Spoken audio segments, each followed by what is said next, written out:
ને મિત્રો મજામાં. મિત્રો આપણે જીએસસીએસએલ ના જે ડેપો મેનેજરની 2016ની પરીક્ષા લેવાયેલી એમાં રહેલા મેથ્સના સમ જોઈ રહ્યા છે ને એમાં કંઈક ને કંઈક નવું આપણને મળી રહ્યું છે. મારી ઈચ્છા એવી હોય કે દરેક વિડીયોમાં કંઈક તમને નવું મળે જ. અને મિત્રો તમે બસ આનંદ સાથે એ દાખલા ગણતા જાઓ. ધારો કે તમે બહુ જૂના છો અને પ્રેક્ટિસ ખૂબ કરેલી છે તો જુઓ કે તમે કેટલી સેકન્ડની અંદર એ દાખલો ગણી શકો છો.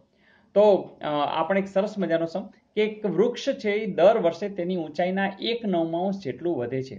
જો હાલ તેની ઊંચાઈ 81 cm હોય એટલે આટલા સેન્ટીમીટર હોય તો 2 વર્ષના અંતે વૃક્ષની ઊંચાઈ કેટલી હશે? મિત્રો વાત એટલી છે કે 1/9 જેટલું વધે છે. હાલ તેની ઊંચાઈ આપી દીધી છે કેટલી છે? 81. હવે તમે જ કહો કે 81 છે અને 1/9 જેટલું વધે તો જુઓ છે 81 હતા એટલે 90 ને 81 એટલે 9 જેટલું વધે. એટલે પહેલા વર્ષના અંતે કેટલું થઈ જશે? 81 ને 9 90.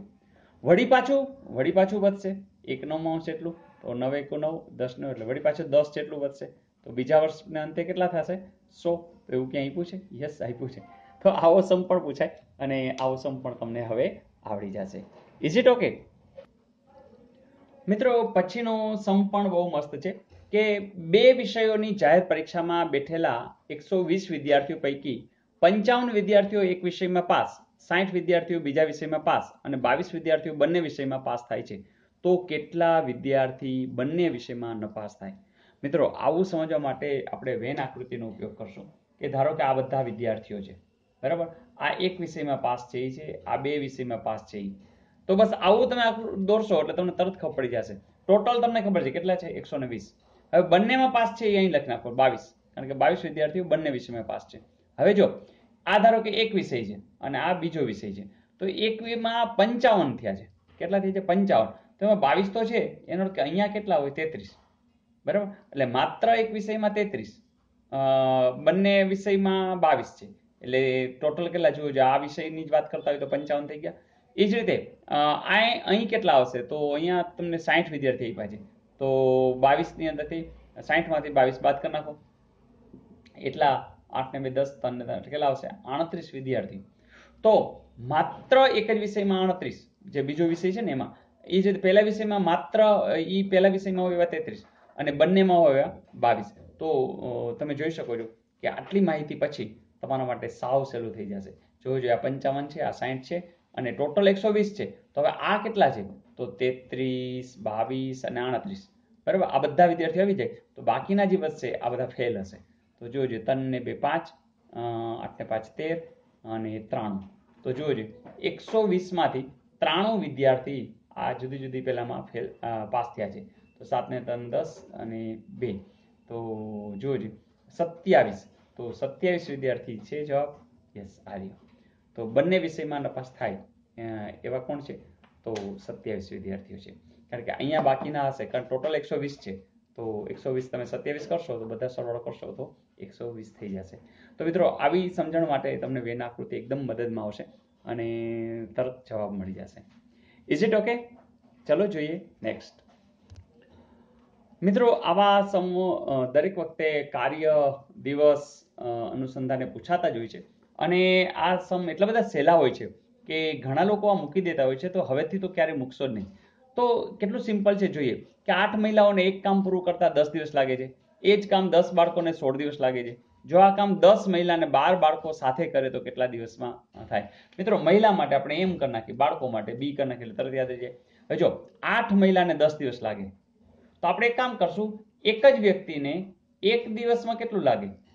તો બસ આનો ગુણાકાર કરો, 8 × 10 તો 1/80 જેટલું કામ થઈ જાય એક દિવસમાં.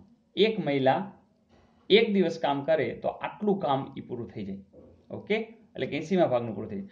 ધારો કે એ બાળકો કરે તો બાળકોમાં જુઓ કેટલા? 10 બાળકોને 16 દિવસ એટલે એ 1/16 × 10 160. ફરીથી જો એક બાળક એક દિવસ કામ કરે તો આટલું કામ પૂરું થાય. એક મહિલા એક દિવસ કામ કરે તો આટલું કામ પૂરું થાય. બસ. હવે તો એને કીધું હશે 10 મહિલા છે, બરાબર? તો તમને ખબર છે કે 10 ગુણ્યા આટલું કામ પૂરું થાય. બરાબર? એ જ રીતે બાળકો કેટલા છે? 12. તો 12 × 1/160 પતી ગયું. છેદ ઉડે છે? તમે કહેશો હા, આ ઉડે છે. તો 12 × 1 12 12 એકુ 12 અને મને લાગે છે આપણે 4 તેરી 12 કરી, ચોકે ચોકે 16 કરી, 3/40. એક બીજી વસ્તુ પણ કરી, મને લાગે છે વધારે ઇઝી પડશે કે આપણે લસા જ લઈ લઈએ. એમને જ રાખો 10/80 વત્તા 12/160. આમ છે ને, જો આને ડબલ કરી નાખો એટલે અહીંયા 2 વડે ગુણો, અહીંયા 2 વડે ગુણો એટલે 20/160 વત્તા 12/160. હવે કામ થઈ ગયું. 2 ની જગ્યાએ 160 હોય તો લસા કેટલો આવે? 160. 20 વત્તા 12 કેટલા આવશે? 32. હવે ખબર છે 16 એકુ 16, 16 દુ 32, 2 એકુ 2, 5. તો જવાબ શું આવ્યો? 1/5. તો આટલું કામ કરો ત્યારે એક દિવસમાં 1/5 જેટલું કામ પૂરું થાય. હવે જોજો, 1/5 જેટલું થતું હોય, બીજે દિવસે બીજું 1/5, ત્રીજે દિવસે ત્રીજું 1/5, એમ કરતા 5/5 એટલે કે 5 દિવસ છે એ પૂરું થઈ જશે. અધરવાઇઝ તમે એક દિવસમાં આટલું થાય છે, ધેટ મીન્સ અને ઊંધું કરી નાખો એટલા દિવસ જવાબ આવે. 1/5 વ્યસ્ત શું થાય? 5. તો આપણી પાસે રેડી જ છે જવાબ 5. તો મિત્રો, કોઈ પણ સમની અંદર એક નાની ગણતરી તમને ઝડપથી જવાબ અપાવી દેશે. તો મજા આવી? That's good. તો ચલો એક હોમવર્ક આપી દઉં ને. મિત્રો, અહીંયા કઈ સંખ્યા તેના અંકોના સરવાળાના સંદર્ભે જુદી પડે છે? તો મિત્રો એ તો તમે ગોતી જ લેશો અને જવાબ પણ મને કોમેન્ટ્સમાં મોકલી આપજો. અને હા, લાસ્ટ આપેલું હોમવર્ક પણ જોઈ લેવું છે ને? ચલો જોઈ લઈએ. મિત્રો, તમને આવો એક હોમવર્ક આપેલું કે એ છે એ 1 ડઝન સંતરા ₹80 પર 10% ડિસ્કાઉન્ટ મેળવ્યા બાદ ખરીદે છે. જો તે ફક્ત ₹30ના સંતરા ખરીદે તો તેને કેટલા સંતરા મળે? મિત્રો, આપણને એટલી તો ખબર છે કે ₹80ના સંતરા છે, એની ડઝન છે, બરાબર, 12 નંગ આવે છે અને 10% ડિસ્કાઉન્ટ છે એટલે 10% એટલે એક મીંડું કાઢી નાખો એટલે ₹8 ડિસ્કાઉન્ટ છે. તો શું આવશે? 72.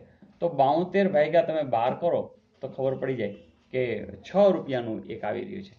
તો હવે ₹30ના સંતરા ખરીદીએ છે, તમે તરત 30 ભાગ્યા શું કરશો? 6.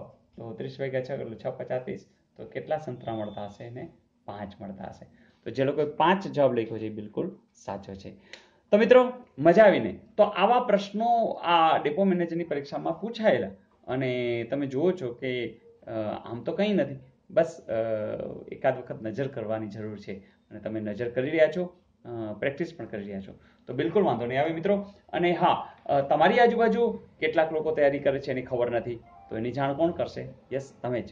અને મને ખબર છે કે હવે ટૂંક સમયની અંદર મને પણ મળવાની ઈચ્છા છે.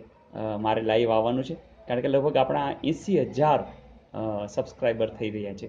તો તમને પણ અભિનંદન. અને બસ આ કાર્યને તમારે બધાએ સાથે રહીને આગળ પણ લઈ જવાનું છે.